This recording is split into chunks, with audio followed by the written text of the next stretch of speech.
हम होंगे कामयाब एक दिन, पूरा है विश्वास, मन में है विश्वास, हम होंगे कामयाब एक दिन। नमस्कार, मैं हूं गुरु नितेश और आप देख रहे हैं हमारा बीपीएससी मेंस का स्टैट्स का वीडियो।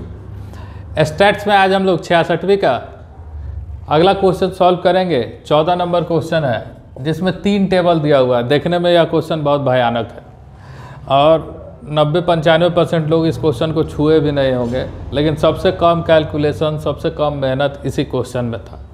इसमें पहला सारणी में दिया हुआ है, कुछ साल दिया हुआ है 92, 93, 94, 95 और 96।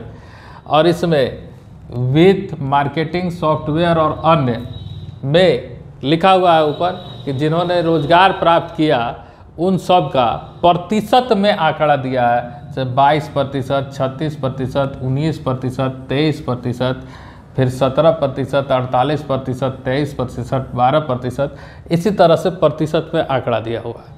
ये जो दूसरा टेबल है यह कहता है कि इन रोजगार प्राप्त करने वाले लोगों को जो औसत सैलरी दिया गया 92 में, 93 में, 94 में, 95 में, 96 में, वित्त के क्षेत्र में, मार्केटिंग के क्षेत्र में, सॉफ्टवेयर के क्षेत्र में, लेकिन अन्य के क्षेत्र में क्या सैलरी दिया गया इसके बारे में नहीं बताया गया है ना। इसके बारे में नहीं बताया गया है। बाकी 3 के बारे में आपको बताया गया है कि उसको सैलरी क्या मिला। और तीसरा सारणी बताया है कि किस वर्ष कितना स्टूडेंट था। 1992 में 900 स्टूडेंट था, 93 में 650 स्टूडेंट था, 94 में 1100 स्टूडेंट, 95 में 1200 स्टूडेंट और 96 में 1000 स्टूडेंट है। इस लाइन ग्राफ से ये बताया गया है। मतलब 1, 2, 3 टेबल गिनते गिनते ही सांस फूलने लगे एग्जाम हॉल में, ऐसा सवाल दे दिया है ना। ऐसा भी कहीं सवाल होता है? चलिए, फिर भी दिया है तो दिया है, हम लोग बनाते हैं इसको। पहला क्वेश्चन कहता है कि 5 वर्षों के दौरान वित्त एवं मार्केटिंग के क्षेत्र में रोजगार प्राप्त करने वाले विद्यार्थियों का अंतर कितना था, है ना। तो 5 साल का दिया हुआ है, किसका? वित्त और मार्केटिंग का। वित्त और मार्केटिंग में रोजगार प्राप्त करने वाले विद्यार्थियों का अंतर तो हमारे पास है 1992 का डाटा, 1993 का डाटा, 1994 का डाटा, 1995 का और 1996 का। इसमें वित्त में है 22%। 22% लोग किसका? 900 का, 900 का। इसमें वित्त में है कितना? 17% लोग 93 में, किसका? 650 का। 94 में है कितना? 23% लोग, किसका? 1100 का, है ना। फिर 95 में है 19%, किसका? 1200 का। और फिर 96 में है 32%, किसका? 1000 का। तो इन सब को आपको कैलकुलेट कर देना है ना। सबको कैलकुलेट कीजिएगा तो ये आ जाएगा 198, ये आ जाएगा 320। इसी तरह से जब कैलकुलेटर से आप कैलकुलेट कीजिएगा तो ये आएगा 110.5। इसको कैलकुलेट कीजिएगा तो आपको आ जाएगा 253। इसको कैलकुलेट कीजिएगा तो ये आ जाएगा 9 दूना 18, 9 दूना 18, 19 दू 21, है ना। ये आ जाएगा 228। तो ये किसका आ गया? वित्त वाले का आ गया, है ना। अब आपसे किससे पूछ रहा है? वित्त और मार्केटिंग। तो मार्केटिंग वाले का, मार्केटिंग वाला है 36%, मार्केटिंग वाला है 48%, मार्केटिंग वाला है 43%, मार्केटिंग वाला है 37%, मार्केटिंग वाला है 32%। ठीक है, आप चाहे तो इसी तरह से एक टेबल भी बना लेंगे, है ना। 36, 48, 43, 32 किसका? जो डाटा है वही डाटा है ना। 900 का, 650 का, 1100 का, किसका? 1200 का और 1000 का। 1000 का 32% तो 320 हो गया। दोनों में 32% ही है, तो ये हो जाएगा 320। 400 ये हो जाएगा 444। उसके बाद आपको 473 हो जाएगा, ये 473 हो जाएगा। उसके बाद 312, 324, 312, 324 आपको कैलकुलेटर से केवल गुना कर लेना है, बाकी कुछ नहीं करना। अब आपको कह रहा है कि इसमें रोजगार प्राप्त करने वाले विद्यार्थियों का अंतर, तो इसको आप जोड़ लीजिए। इसको आप जोड़ लीजिए, दोनों को जोड़ने के बाद जो डिफरेंस आएगा वही ना, तो इसको जब आप जोड़िएगा तो 1109.5 आएगा, और इसको जब आप जोड़िएगा तो ये 1873 आ जाएगा, 1873। तो आपसे पूछ रहा है कि इन दोनों के बीच में क्या अंतर है, तो 1873 से हम 1109.5 को घटा लेंगे, तो इसको घटाने के बाद हमको क्या आएगा, घटाने के बाद 763.5 आ जाएगा।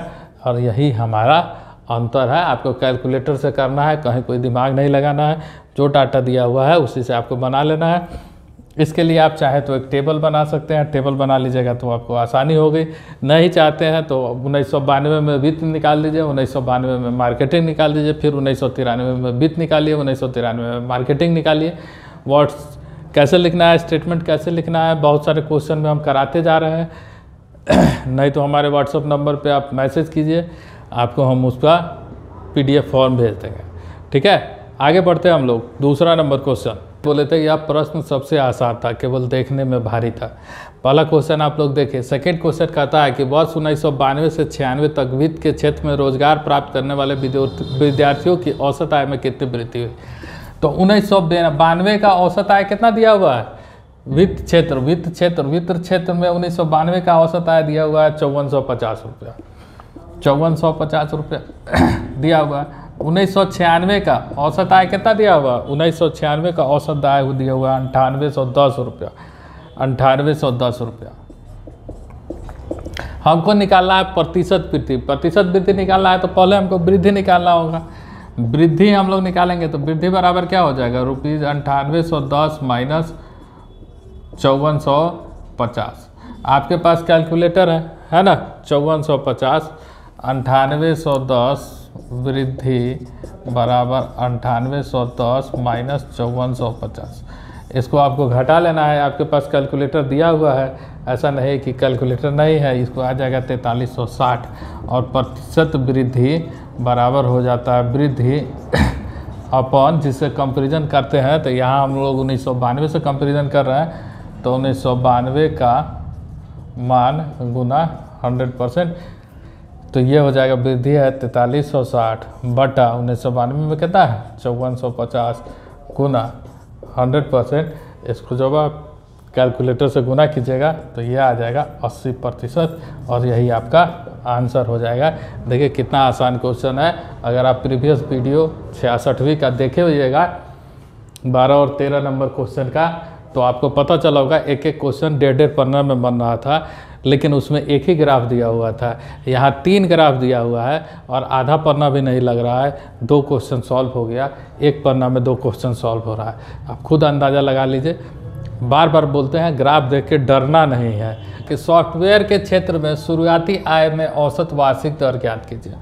ठीक है, जब औसत वार्षिक दर ज्ञात करना होता है तो हमको क्या करना होता है कि प्रत्येक वर्ष का वृद्धि हमको निकाल के उन सभी को जोड़ के, और जितना वृद्धि आया है उतना से हमको भाग दे देना पड़ता है, तब जाके हमको औसत वार्षिक वृद्धि आता है। अब इसमें सॉफ्टवेयर के क्षेत्र में शुरुआती आय से औसत, तो सॉफ्टवेयर का क्षेत्र कौन सा है, यहाँ से हम लोग प्रत्येक साल का निकालेंगे। और जब हम लोग को कंपैरिजन करना है, वृद्धि कंपैरिजन करना है, तो हमारे पास प्रीवियस ईयर का डाटा होना चाहिए। इसलिए हम अगर 1992 का कंपैरिजन करना चाहें तो हमारे पास 1991 का डाटा होना चाहिए, और चूँकि 1991 का डाटा हमारे पास उपलब्ध नहीं है, इसलिए कंपैरिजन का शुरुआत 1993 से होगा।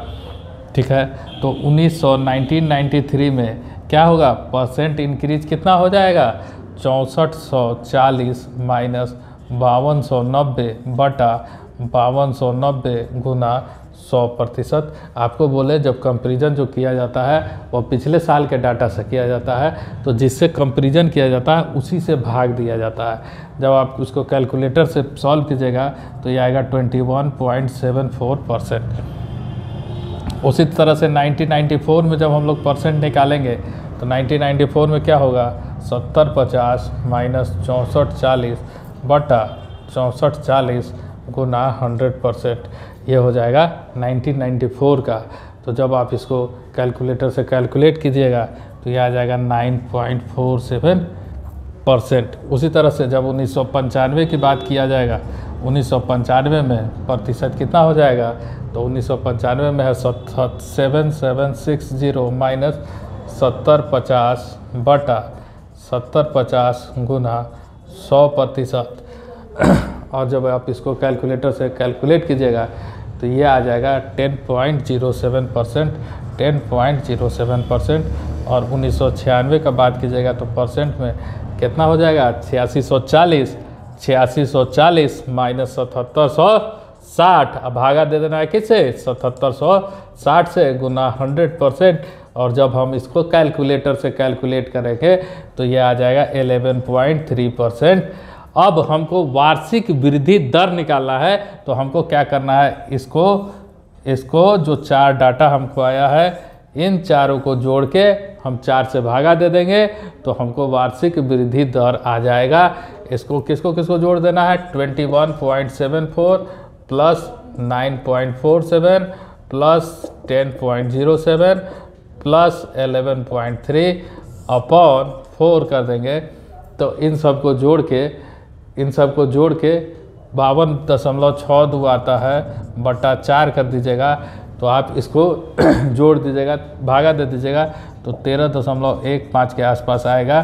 तो यह आपका वार्षिक वृद्धि दर कहलाएगा। वार्षिक वृद्धि दर जब भी निकालते हैं तो हर वर्ष का वृद्धि निकाल के, प्रतिशत वृद्धि निकाल के, उन सब को जोड़ के जितना प्रतिशत वृद्धि आया है उतना से हम लोग भाग दे देते हैं, तब जाके हमको वार्षिक वृद्धि दर निकलता है। इसके बाद अगला क्वेश्चन दिया हुआ है घ नंबर, ये तो ग नंबर था, घ नंबर क्वेश्चन दिया हुआ है जिसमें कुछ करना ही नहीं है। घ नंबर क्वेश्चन कहता है कि प्रबंध स्नातकों को दी जाने वाली औसत मासिक आय कितनी होगी। तो प्रबंध स्नातक इस डाटा के अनुसार, इस सारणी के अनुसार हमारे पास वित्त, मार्केटिंग, सॉफ्टवेयर और अन्य 4 तरह के प्रबंध स्नातक दिया हुआ है। और दूसरी सारणी में वित्त, मार्केटिंग और सॉफ्टवेयर के इनकम को बताया गया है, मासिक सैलरी को दिया गया है। और शुरू में ही प्रॉब्लम में आपको बोले थे कि अन्य का मासिक सैलरी नहीं दिया हुआ है, तो अगर वह किसी पार्टिकुलर साल 1993 की बात अगर कर रहा है, 1993 में प्रबंध स्नातकों की औसत मासिक आय ज्ञात करे, तो औसत मासिक आय हम तभी ना निकाल सकते हैं जब यहाँ अन्य के जगह पर कुछ ना कुछ डाटा दिया हो, चाहे 0 हो, चाहे 1 हो, चाहे 100 हो, चाहे 500 हो, चाहे 5000 हो, कुछ भी हो, डाटा होना चाहिए। तो जब डाटा नहीं है तो घ नंबर प्रश्न का जवाब होगा आंकड़े अपर्याप्त है। सारणी की मदद से हम औसत मासिक आय प्रबंध स्नातकों का वर्ष 1993 में नहीं निकाल सकते हैं। ठीक है, अब अगला हम लोग अंग नंबर क्वेश्चन देखते हैं। तो हो गया, अंग नंबर क्वेश्चन कहता है कि वर्ष 1994 में वित्त क्षेत्र एवं सॉफ्टवेयर क्षेत्र के विद्यार्थियों द्वारा अर्जित की गई कुल वार्षिक आय का अंतर ज्ञात कीजिए। वित्त क्षेत्र और सॉफ्टवेयर क्षेत्र, तो वित्त क्षेत्र में कितना बच्चा है, कब, 1994 1100। तो वित्त क्षेत्र में कितना बच्चा होगा, वित्त क्षेत्र में 1994 में 1100 बच्चा में प्रतिशत कितना है 1994 में वित्त क्षेत्र का 23%। तो 1100 का 23% निकाल देंगे, 1100 का 23% हम निकाल देंगे तो ये आ जाएगा 253।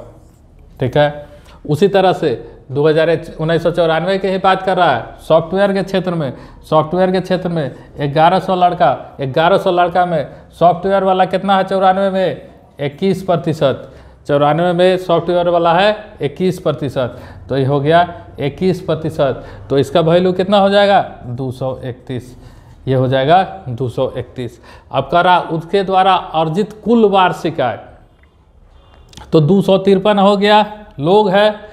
अब 1994 में वित्त वाला कितना अर्जित करता है 7550 रुपया अर्जित करता है, 7550 रुपया अर्जित करता है मासिक। तो इसमें हम 7550 से गुना कर देंगे, और चूंकि मासिक आता है और हमको वार्षिक चाहिए तो हमको इसमें 12 से भी गुना कर देना होगा। जब हम इसमें 12 से गुना कर देंगे तो हमको आ जाएगा कि यह वार्षिक रूप से कितना कमाता है, तो 2292 1800 इसका वैल्यू हो जाएगा, उतना रुपया ही कमाता है। उसी तरह से ही 231 है, और 231 सॉफ्टवेयर वाला है। 1994 में सॉफ्टवेयर वाला को कितना मिलता है, तो 1750 रुपये मिलता है। तो क्या करेंगे, 1750 से गुना कर देंगे, लेकिन ये भी मासिक है, इसको क्या करना है, वार्षिक में बदलना है। तो गुना कर देंगे 12 से, 12 से गुना करने के बाद इसका क्या आ जाएगा, 19542600, 19542600 ये इसका आंसर हो जाएगा। गुना करने के बाद कैलकुलेटर अलाउ होता है, मस्ती से कैलकुलेटर से गुना कीजिए, डाटा देख के ना डरिए। अब हमको क्या करना है, अंतर निकालना है। अंतर निकालना है तो 2292 1800 माइनस 19542600 को घटा देंगे, दोनों को आपस में घटा देंगे, तो 33792000 33792000 आंसर इसका आ जाएगा। और यही अंतर आपसे पूछ रहा है। 14 नंबर सवाल कंप्लीट हो गया। जैसा कि हम आपसे बोले थे, 14 नंबर सवाल सबसे आसान था, और आपके सामने बना के दिखा दिए कि 14 नंबर सवाल सबसे आसान है। बार बार आपको बोल रहे हैं, क्लास में भी बोलते हैं, ऑनलाइन क्लास में भी बोलते हैं, यूट्यूब पे भी बोलते हैं कि कभी भी क्वेश्चन देख के डरना नहीं है। आपको प्रोसेस पता है, आप सवाल को बनाइएगा, जितना बड़ा सवाल होगा उतना आसानी से बनेगा। क्यों? क्योंकि यही क्वेश्चन का नेचर होता है। बस क्वेश्चन आपको डराने के लिए दिया जाता है कि इतना बड़ा सवाल है। फॉर्मेट नहीं रटना है, सवाल को समझ के रखना है। PDF फॉर्म के लिए व्हाट्सअप कीजिए। आपके सफल और सुखद भविष्य की हम कामना करते हैं। धन्यवाद।